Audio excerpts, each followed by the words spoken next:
오늘은 그 세 번째 시간이죠. 믿음의 사람들의 노아에 대해서 살펴보려고 합니다. 이렇게 세 번째이지만 여러분 주제가 이렇게 명확하게 구분되어지는 것들을 볼 수가 있습니다. 우리가 아벨을 보고 그리고 우리가 어제 누구 봤죠? 네? 에녹 봤죠. 대답을 해주세요. 오늘 이제 그 노아를 보고 가지고 그들에 대한 기록, 그 성경에 나와 있는 창세기에 나와 있는 그 내용들하고 또 다르게 히브리서에서 주목하고 있는 내용하고 조금씩 차이가 있어요. 그러니까 관점의 차이가 있고 어쨌든 이제 중심에 대한 부분들에 대한 내용들에서 이렇게 이해를 돕는. 밖에 나가서 쟤 좀 조용히 좀 시켜주세요. 온 동네 개가 다 짖네. 예. 그런 의미에서 오늘 본문에 노아의 물론 그렇다고 해서 본문과 전혀 동떨어진 내용들을 이야기하고 있지 않지만 조금 이제 시각을 달리해서 볼 필요가 있다라고 하는 것을 이제 말씀을 드리는 것입니다. 어쨌든 노아에 대한 성경의 평가는 아주 분명하죠. 오늘 우리가 9절 말씀에 창세기 9절 6장 9절 말씀에 노아는 의인이요 당대의 완전한 자라 그는 하나님과 동행하였으며 그는 당대의 의로운 자고 완전한 자라 이제 흠이 없는 사람이다 그렇게 표현될 수 있고 하나님과 동행하는 사람이었다. 반면에 그 시대 노아가 살았던 시대의 모습은 우리가 9절부터 봤지만 그 이전에 5절부터 7절 창세기 6장 5절로부터 7절 말씀을 보시면 하나님께서 그 세상이 얼마나 타락했는지 지으신 것을 후회하시고 그리고 심판하시기로 작정하실 정도로 세상이 타락했다. 그러니까 노아가 태어나서 살아갈 그 시대이면 어제도 잠깐 그 말씀 그냥 성경에 나와 있는 그들의 나이를 가지고 추적해서 봤지 않습니까? 거의 창세기에 기록되어져 있는 창조의 시점으로부터 거의 1000년의 시간이 천년 정도예요. 그게 물리적으로 진짜 우리가 지금 계산하는 1000년일지 아니면 그보다 더 길지에 대한 부분들 그건 그렇게 중요하지 않습니다. 어쨌든 하나님께서 지으셔서 그 역사의 모습들이 흘러가는 그 시대들 속에서 그냥 성경에 표현되어져 있는 숫자로만 판단한다면 1000년이 채 이렇게 넘는 시간들 안에 이미 이 인류의 모습이 하나님께서 지으신 것을 후회하실 정도로 전능하신 전지하신 하나님께서 이 땅을 우리를 창조하시고 나셔서 이 땅을 향한 하나님의 계획하심이 그들을 통해서 이루어지는 이제 막 어떻게 보면 인류의 큰 역사들 속에서 그 흐름 시작의 흐름 속이신데도 불구하고 그들 안에 그 모습들이 얼마나 타락했는지 하나님께서 후회하셨다. 그래서 심판하시기로 작정하셨다라고 하는 것만으로도 오늘 노아의 모습을 바라보는 데 있어서 우리가 염두에 둬야 될 배경이기도 합니다. 노아는 어떤 믿음을 가졌냐? 그 타락한 세상 속에서 하나님께서 노아를 구별해내셔서 창세기 말씀 보면 노아만 구원하시려고 하셨던 것은 아닌 것 같아요. 이렇게 정확한 연수는 나오지 않지만 노아가 방주를 지었던 시간이 거의 100년의 시간이라고 추정을 해요. 그 방주의 크기가 상하 월드컵 경기장만한 크기거든요. 그러니까는 그 시대에 무슨 뭐 기중기가 있었겠어요, 뭐가 있었겠어요. 어쨌든 온갖 수단 동원될 수 있는 모든 것들을 동원해서 지은 배가 이제 방주입니다. 그 방주를 짓는 그 긴 시간들 동안 아마가 아니라 분명히 그 기간들은 하나님께서 주신 기회의 시간들이겠죠. 그죠? 근데 마지막에 이따가도 보겠지만 표현에 너희들밖에 타지 못한다라고 하는 표현이 그 안에 들어가는 걸로 봐서는 하나님의 심판을 향한 선언과 함께 노아를 통해서 이루시는 그 기간들은 노아와 노아의 가족만 염두에 두시고 하신 일이 아니다. 그것은 사실 그것이 지극히 하나님의 모습에 부합한 것이죠. 오히려 그 100년의 시간들이 그들에게 있어서 주께로 돌아올 수 있는 아주 선명한 사실은 그 메시지가 그들 눈앞에 펼쳐졌을 거 아니에요. 그 맨 땅에다가 산 중턱이라고 얘기하기도 하고, 어제는 분명한 것은 바닷가와 강가와는 물리적으로 어마어마하게 멀리 떨어져 있는 그 육지 한복판에다가 그 어마어마하게 큰 배를 짓고 있는 그 모습 자체가 이 메시지인 거죠. 그죠? 근데 받아들이지 않았습니다. 어쨌든 그렇게 악학대로 악해져 있는 세대, 하나님의 심판을 선언하실 정도로 악한 세대들 속에서 노아만 구별되었다라고 하는 것, 노아의 믿음에 대한 부분들을 주목할 필요가 있겠죠. 어제 우리가 살펴본 에녹은 일상의 믿음의 중요함에 대한 것을 보여줬다고 한다면, 하지만 그 일상이 비범한 모습으로, 평범해서 비범으로 옮겨질 수 있었던 것은 주님과 동행함의 성실함이라고 그랬죠. 300년을 동행했다라고 하는 그것이 그의 일상 속에서의 지극히 상식적인 신앙의 모양들 속에서 하나님의 구원의 역사를 이루는 열매를 맺는 가장 중요한 핵심이 되었다. 그래서 일상에 우리들이 신앙의 자리에 얼마나 중요한지에 대한 것들을 봤다면, 오늘 본문의 노아는 그런 면에서 본다면 일상의 신앙보다는 상식을 넘어선 믿음의 모습을 보여줘요. 오늘 7절 말씀 상반절에 믿음으로 노아는 아직 보이지 않는 일에 경고하심을 받아 방주를 준비하여, 아직 경험해 보지 않은 그것에 대해서 주님께서 이거 심판에 대한 경고죠. 말씀 아까 우리가 읽었던 것처럼 13절 끝부분에 그들을 함께 멸할 것이다라고 하시는 그 말씀, 그리고 그 말씀을 주시면서 방주를 만들라고 하시는 그 내용들을 염두에 두신다면 도저히 사실은 상식적으로 이해될 수 없는 부분들이에요. 우리가 일상을 살아가면서 상식과 일상이라고 하는 부분들을 넘어선다라고 하는 것은 두 개의 넘어야 될 산이 있습니다. 하나는 내가 납득해야 되고, 그리고 나를 바라보는 사람들에 대한 부분들, 그 시선도 사실은 넘어서야 될 것들이죠. 그렇게 본다고 한다면 노아에게 주신 하나님의 명령은 그들을 향한 심판, 그리고 그 심판을 선언하시면서 노아에게 방주를 만들라고 말씀하신 그 명령은 사실은 이해의 측면으로 접근할 문제는 아니지만, 언뜻 들었을 때 왜 그런, 그냥 우리가 전체적인 그림을 다 보고 있으니까 하나님께서 심판하셔서 물로 심판하시고 새로운 것을 만드셨다라고 하는 것을 별게 어떻게 보면 별다른 느낌 없이 그냥 쓱 지나가는 사건으로서 보지만, 노아의 입장에서 하나님께서 지으신 세상, 그 세상은 하나님께서 창조하셨는데 그분께서 이 땅을 멸하시겠다라고 말씀하셨다. 그래서 그냥 간단하게 하나님께서 세상을 멸하시고 다시 하시겠고 다시 만드시려나 보다라고 그렇게 간단하게 생각할 수 있는 문제냐 할 때, 심판은 결국은 사람의 멸망이잖아요. 이 땅의 모든 것들이 멸망의 자리인데, 그 멸망의 선언을 받았을 때 어떤 누가 그것을 그냥 자연스럽게 네 알겠습니다 라고 인정하면서 그것을 그대로 받아들일 수 있었겠느냐 할 때, 과연 그런 사람이 얼마나 있겠습니까?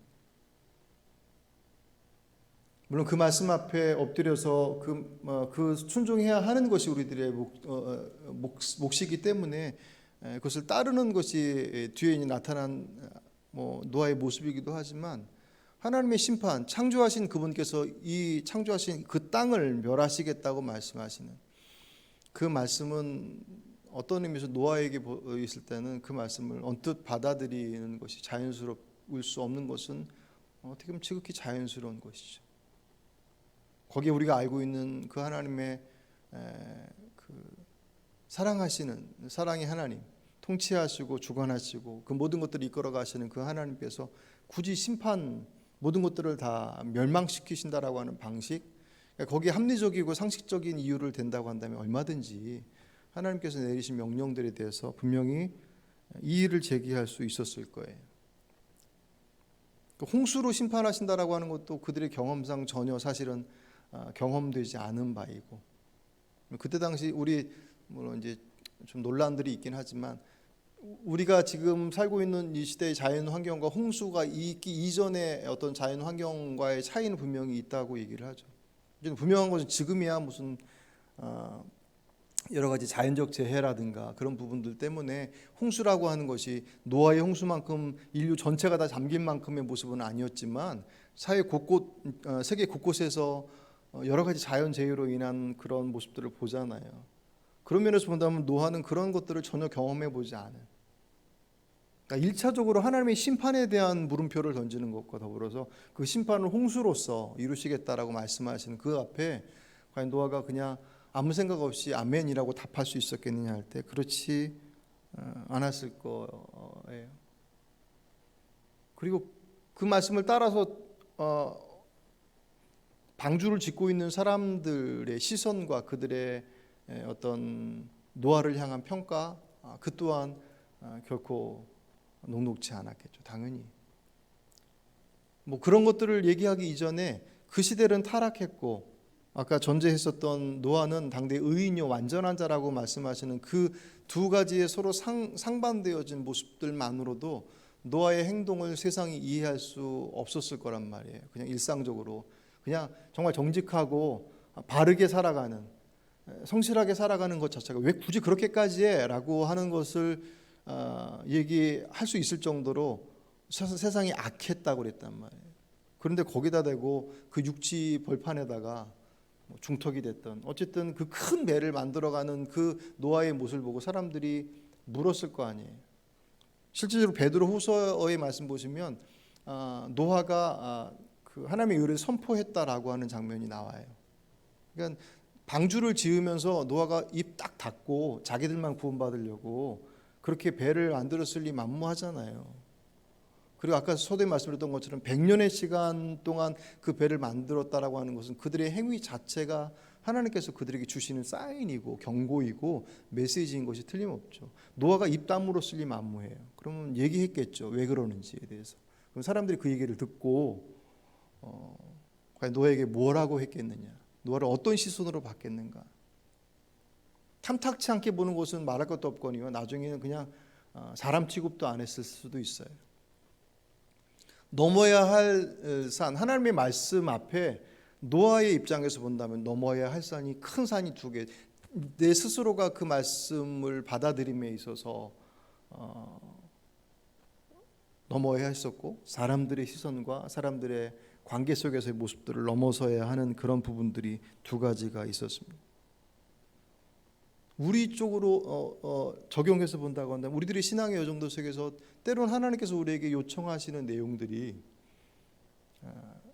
어제 에녹처럼 일상의 삶의 자리 속에서 지켜야 될 어떻게 보면 대단히 사소해 보이는 것들을 너무나도 쉽게 포기한 것 때문에 놓치는 신앙의 자리가 분명히 있죠. 많죠. 너무나도 일상적이기 때문에, 너무나도 평범하기 때문에 중요하지 않다고 생각하고 오늘 못하면 내일 하지 뭐 라고 하는 생각 때문에 그 가치를 놓치죠. 근데 그것만큼이나 오늘 노아와 같은 경우 하나님께서 요청하시는 내용이 내가 생각하는 상식과 일상을 넘어선 요청을 했을 때 과연 우리들 안에서는 분명히 그런 생각들을 왜 그런 하나님 그렇게 하실 왜 그렇게 하십니까? 라고 하는 물음, 사람들이 바라보는 왜 교회 다니는 사람은 늘 그래? 라고 얘기하는 그들의 시선과 그 모습들 앞에 사실은 주저하게 되지 않습니다. 그 내용이 어떤 것이냐라고 하는 것은 이제 또 다른 문제이겠지만 어쨌든 그것 앞에 노아가 딱 서 있죠. 그 말씀을 받았을 때 합리적 이성과 상식이라고 하는 것 앞에서 주께서 주신 말씀은 그것을 훌쩍 뛰어넘는 것이었어요. 근데 그것을 순종하죠. 그 순종의 이유를 오늘 본문이 뭐라고 얘기하고 있습니까? 믿음으로 노아는 아직 보이지 않는 일에 경고하심을 받아 경외함으로, 누구를요? 하나님을 경외함으로 방주를 준비하였다고 했습니다. 그러니까 그가 그 상식과 그의 일상, 합리적인 이성이라고 하는 부분 안에 신앙은 분명히 그 상식과 합리적 이성을 충족시키는 부분들이 있어야 하지만 우리들이 신앙이 상식과 합리적 이성에 갇힐 수는 없어요. 몰상식한 것하고는 다른 거란 말이죠. 그럴 때 그 상식을 넘어선 믿음의 행위가 가능한 것이 무엇이냐? 하나님을 경외함이라는 것이죠. 우리가 첫날 봤던 것처럼 우리가 무엇을 믿느냐? 하나님 믿는다. 하나님의 어떤 부분은 그분의 인격, 그리고 그분의 인격 속에서 선포되어지는 말씀, 현상 속에서 세상 눈에 보여지는 것들을 따라 움직이지 않고 그분의 인격, 하나님을 우리 사랑하심에 아들을 십자가에 주시기까지라고 하는 그 주님의 마음과 주님의 인격과 주님의 사랑하심을 알고 있기에 그분의 말씀을 따라 순종하는 것이죠. 이해가 돼서 쫓아가는 게 아니라. 그런 면에서 본다면 오늘 본문의 노아도 마찬가지예요. 그 하나님을 경외함, 이 경외한다라고 하는 단어의 뜻이 거룩한 두려움, 꼭 진지함이라고 표현하기도 해요. 근데 거룩한 두려움이라고 하는 부분이 더 어떻게 보면 가깝죠. 그 하나님에 대한 경외함, 그것은 공포가 아닌 두려움. 하나님 전지하신 전능하신 하나님. 그래서 구약 성경에 나타나는 믿음의 사람들이 하나님과 조우하는 장면 속에서 늘 바짝 엎드리죠. 그들은 하나님 보면 죽는다고 했습니다. 그게 창조주와 피조되어진 우리들의 전혀 다른 존재의 차이에서 오는, 그건 두려움, 일상적인 두려움과는 다른 것들입니다. 그 하나님께서 우리를 징계할 수 있는 힘을 가지고 있기 때문에 그것 때문에 오는 두려움 말고 그 하나님의 하나님 되심 때문에.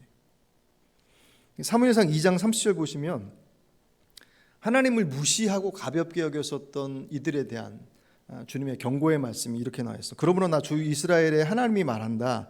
지난날 나는 너와 너희 집과 너희 조상의 집이 제사장 가문을 이루어 언제까지나 나를 섬길 것이라고 분명하게 약속하였지만 이제는 더 이상 그렇게 하지 않겠다. 이제는 더 이상 그렇게 하지 않겠다. 이제는 내가 나를 존중하는 사람만 존중하고 나를 경멸하는 자들은 수치를 당하게 할 것이다. 나 주의 말이다. 아멘. 나를 존중하는 사람만 존중하고 나를 경멸하는 자들은 수치를 당하게 할 것이다. 감히 그 하나님, 그 구약의 주의 말씀을 어기면 죽음으로 응답되어졌던 그 시대들 속에서 감히 하나님을 경멸하는 이들이 있었다는 거죠. 그것에 대해서 주님께서 내가 너희들 그렇게 약속했지만 너희들이 나를 경멸하니 무시하니 내가 너희들이 나를 무시하는 것처럼 나도 너희들을 무시할 것이다 라고 말씀하신, 그것은 하나님께서 마음이 좁아서가 아니라 우리에게 있어서 하나님은 어떤 하나님인가? 그 하나님은 사랑의 하나님이기 때문에 한없이 용서하시는 분 틀림없죠. 근데 그 한없이 용서하심이라는 하는 것이 하나님을 아무렇지도 않게 대우할 수 있다라고 하는 것을 의미하지는 않죠. 마치 그 손주가 버릇없이 할아버지 수염 붙든다는 듯이 하나님의 사랑하심이 우리에게 은혜와 자비로 베풀어 주심의 그 크기가, 그래서 기다려 주시고 때로는 우리를 위로하시고 그 모습이 우리에게 부어질 때 우리들 안에서 그 하나님의 모습들을 바라보며 그러니 내가 언제든지 내 마음대로, 왜 그분은 늘 기다려 주시는 분이니까 내가 언제든지 좌로나 우리는 어디로 빠져나가더라도 그분께서 나를 기다려 주시고, 그것이 자칫 잘못하면 그 은혜를 악용하는 거죠. 은혜는 항상 악용의 여지들을 가지고 있습니다. 그런 거예요. 하나님께서는 사랑으로 자비하심으로 기다려 주시는데 그 자비하심으로 기다려 주심을 자꾸 이용하려 들어요. 세상에서 믿음의 사람들이 정말 성실하고 진실하게 살아가려고 애써서 사람들이 그 진실하고 성실함들을 이용해서 악용해서 자꾸 딴짓을 하려고 하는 것과 비슷한, 그럴 때마다 고민하잖아요. 내가 정말 진실하게 다가서는데 저 사람은 내게 내 진실함을 이용해서 자기의 이익과 자신의 일을 취한다고 그러면 어떻게 해야 되나? 우리 성경 공부하다 보면 그런 질문하실 때 많이 있거든요. 뻔히 눈에 보이는데 어떻게 해야 되나? 하나님께서 자비하심과 그 은혜를 우리에게 베풀어 주시는 것을 감사합니다라고 그 은혜에 감사해서 우리의 삶에 거기에 함께 더해져서 믿음으로 순종하는 열매가 맺어져야 되는 것이 은혜에 대한 우리들의 반응인데, 우리들 안에서의 그 죄된 습성들이 그 은혜를 알고 자꾸 악용하더란 말이죠. 주님께서 모르셔서 그 은혜를 여전히 베풀어 주시냐? 아니죠. 아시죠. 왜 모르시겠습니까? 그런 면에서 본다고 한다면 노아는 하나님을 경외해, 그 경외함의 모습이 자신이 이해를 넘어서 상식을 넘어선 그 주의 말씀 앞에 그 말씀을 순종하는 길로 나가죠. 그 다음에 노아가 방주를 만들었다, 그 기간이 100년의 시간이 되었다라고 하는 것은 결코 그저 그냥 그가 순종했다라고 하는 것으로 간단하게 치부할 문제는 아닙니다. 앞에서 얘기했던 자신의 상식과 이성을 넘어서서 사람들의 시선을 다 넘어서고 하나님을 경외함이라고 하는 그 믿음의 고백들이 열매로 맺어진 것이 방주이니까. 그죠? 아무리 하나님을 경외하고 그 하나님의 말씀을 따라야 되라고 하는 것에 대해서 내가 다짐하고 거기에 대해 그 소중함을 얘기한다 할지라도 그 삶의 열매로서 순종이 따라오지 않는다고 한다면 그 믿음을 과연 건강한 믿음이라고 얘기할 수 있겠느냐 할 때 그렇지 못하죠. 그렇게 보면 노아의 믿음은 자신의 상식과 이성과 합리성들을 넘어선 것들을 요구하시는 그 말씀 앞에 순종하는, 무엇 때문에? 그 하나님을 경외함. 그 말씀을 지키는 것의 여부 다른 것들에 따라서의 모습이 아니라 하나님을 경외함으로. 그래서 창세기 6장 22절을 보시면 노아는 하나님이 명하신 대로 다 하였다. 꼭 그대로 하였다. 세 번역에서 이렇게 표현했습니다. 그 하나님 때문에 그 말씀에 순종하는 그 결과 어떻게 됐습니까? 11장 7절 하반절에 보시면 누구를 구원했다고요? 자기 가족을 구원했습니다. 당연하다고 생각될지 모르겠지만 여러분도 아시겠지만 가족 구원하는 게 제일 어려운 것 중에 하나이지 않습니까? 이 비슷한 상황이, 똑같은 상황은 아니죠. 이 비슷한 상황이 누구의 집에서 있었냐면 아브라함의 조카인 롯의 집에서도 있었어요. 기억하십니까? 물론 거기는 소돔과 고모라라고 하는 지역적인 심판의 자리였지만 하나님께서 롯에게 천사를 통하여서 소돔과 고모라가 곧 멸망할 것이다 라고 하는 곳에서 말씀하실 때 롯이 급하게 도망가려고 준비하잖아요. 그때 자신의 두 딸과 결혼을 약속한 두 사위 될 사람을 데리고 나가려고 하다가 실패해요. 그래서 결국은 롯과 그 아내와 두 딸이 나오다가 그 아내는 그마저 뒤돌아봤다가 소금 기둥이 돼버리지 않습니까? 그 장면을 보시면 두 사위가 롯 장인어른 될 그 롯이 한 말을 믿지 않아요. 거부해요. 그리고 거기에 남았다가 멸망을 당하는데 그 장면을 창세기 19장에서 뭐라고 표현하냐면 롯이 나가서 자기 딸들과 약혼한 사윗감들에게 이 사실을 알렸다. 롯이 그들에게 말하였다. 서두르게 이 성을 빠져나가야 하네. 주님께서 이 성을 곧 멸하실 걸세. 그러나 그 사윗감들은 그가 농담을 한다고 생각하였다. 1차적으로는 사윗감들의 문제겠죠. 생각을 해보십시오. 롯이 급작스럽게 천사를 통하여서 멸망을 선고받았어요. 얼마나 급했겠어요. 사위들에게 가서 빨리 가자고 얘기했을 때 사위들이 농담하지 마십시오. 그렇게 얘기할 때 그래 네 거는 네 생명이 네 것이니까 알아서 해. 그렇게 했을 리 만무하잖아요. 자기 딸들의 남편이 될 사윗감들인데 멱살에도 잡고 끌고 나와야 될 상황인데도 불구하고 사위들은 농담으로 여겼습니다.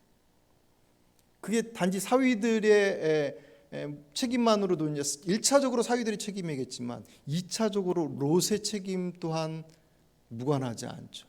롯의 말이 얼마나 무게가 없었으면, 그죠?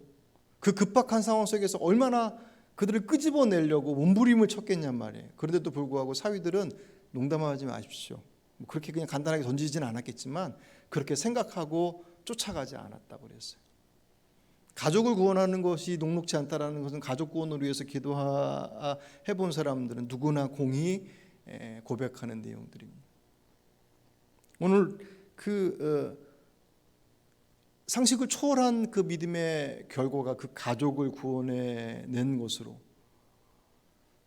귀결되었다라고 하는 것은 물론 그것 자체가 가족 구원만의 목적은 아니겠지만 우리들의 믿음의 자락들이 우리들의 가정으로부터 출발되어진다라고 하는 것이 얼마나 소중하며 그 믿음이 얼마나 귀한 믿음인 것을 우리가 볼 수가 있습니다. 어쨌든 그 모습을 통해서 가족을 구원하는 것, 그 모습 이후에 오늘 본문 끝부분은 뭐라고 마무리 지고 있냐면 이로 말미암아 세상을 정죄하고 믿음을 따르는 의의 상속자가 되었느니라.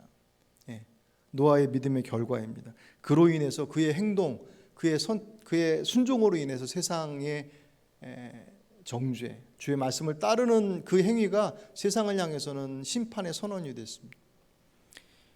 공동번역에서는 이 구절을 조금 다르게 표현했어요. 뭐라고 했냐면 그 믿음으로 하나님과 올바른 관계를 차지하게 되었습니다. 그리고 믿지 않은 세상은 단죄를 받았습니다. 아멘. 노아의 믿음의 선택은 그가 그 노아 방주를 짓고 뭐 어쨌든 심판에 대한 선언을 하고 여러 가지 모습을 했겠지만 어쨌든 그 말씀을 따라서 살아가는 순종의 자리가 세상을 향한 심판의 선언과 다르지 않다는, 저와 여러분도 마찬가지입니다. 아마 그때 그 당시 사람도 그랬을지도 몰라요. 어떻게 믿냐고.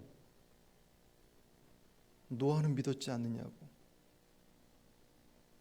노아가 그들에게 있어서 심판 어떻게 하나님 그러실 수 있느냐라고 얘기할 수 없는 증거가 노아의 모습이었다는 거예요.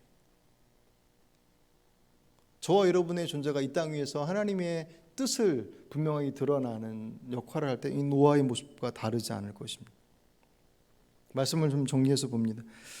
우리의 믿음이 상식적이고 일상의 삶을 아우를 수 있어야 되는 것은 지극히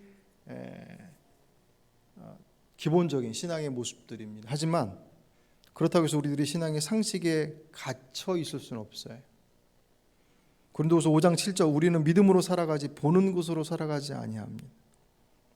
단 우리의 신앙이 상식을 초월할 수 있다라고 하는 그것이 상식과 일상을 초월하는 믿음을 얘기하면서 만약 그 이유가 내 욕심과 내 이익을 주장하는 것이라고 한다면 분명히 문제일 거예요.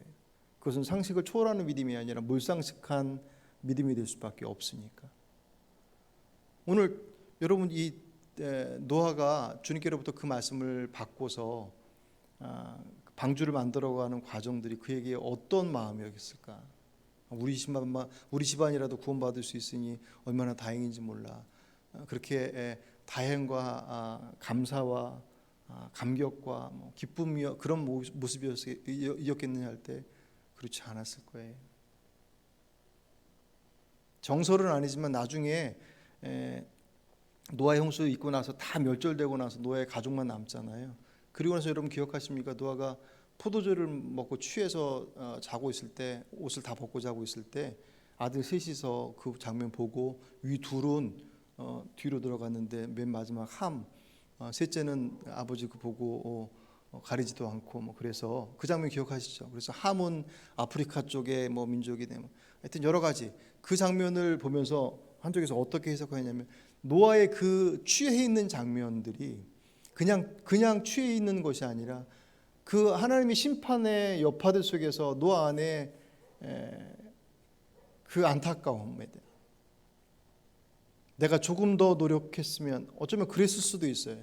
내가 좀 더 사람들을 설득했으면 우리 가족만이 아니라 다른 이들도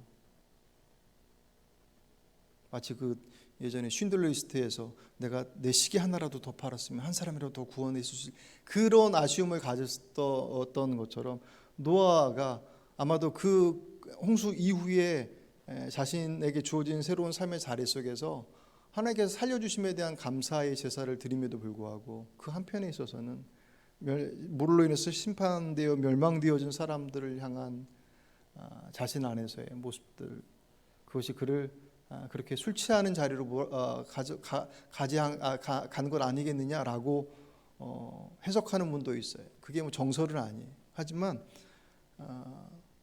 가만히 생각해 보면 그 노아의 마음이 홍수의 과정들 100년의 방주를 준비했던 기간과 더불어서 홍수를 지나고 나서 그리고 나서 새로운 세상이 열렸을 때 과연 노아의 마음이 정말 우리만 구원받아서 기뻐라고 하는 그 마음으로 늘 그렇게 충만했겠느냐 할 때 아마 노아에게 있어서는 한동안 그 자락들이 그에게 있어서는 고통스러운 시간의 한 부분이었을 거예요.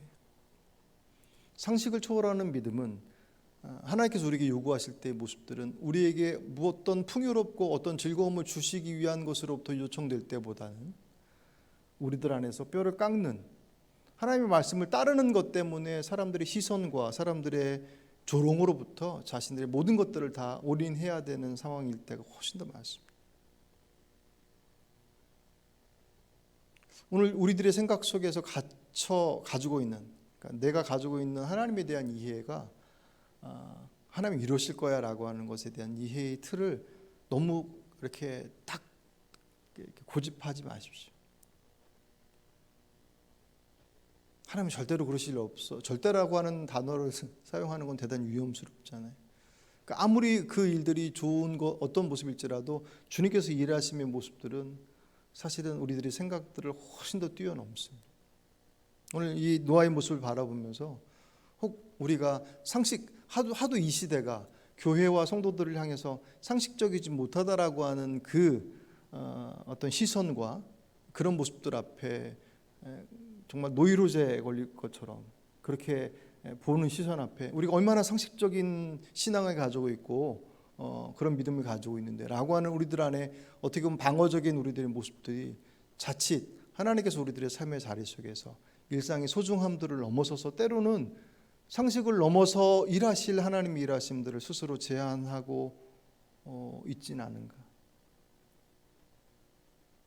그분의 인도하심이라고 한다면 능치 못할 일이 없습니다라고 하는 그 믿음의 고백이 내 필요를 채워주실 것에 대한 모습들로서만이 아니라 혹은 내가 사람들의 시선으로부터 외면받고 그 무게를 다 몸으로 받아낼지라도 정말 주님께서 그 구원의 일들을 이루시기 위한 것이라고 한다면 그 모든 것들을 다 내려놓고 주 앞에 설 수 있는 것, 그것이 상식을 넘어선 믿음의 사람의 모습일 것입니다. 오늘 노아의 이 믿음, 일상을 넘어서 그 상식을 넘어서서 일하신 그 모습 앞에 하나님을 경외함으로 주의 뜻을 따랐던 노아의 모습처럼 오늘 저와 여러분의 삶의 현장들 속에서 우리들의 상식에 갇혀 있는 삶의 자락들이 그분의 주권 앞에서 온전히 순종하며 주의 뜻을 이뤄갈 수 있는 그런 복된 믿음의 사람들이 되시길 주의 이름으로 축복합니다.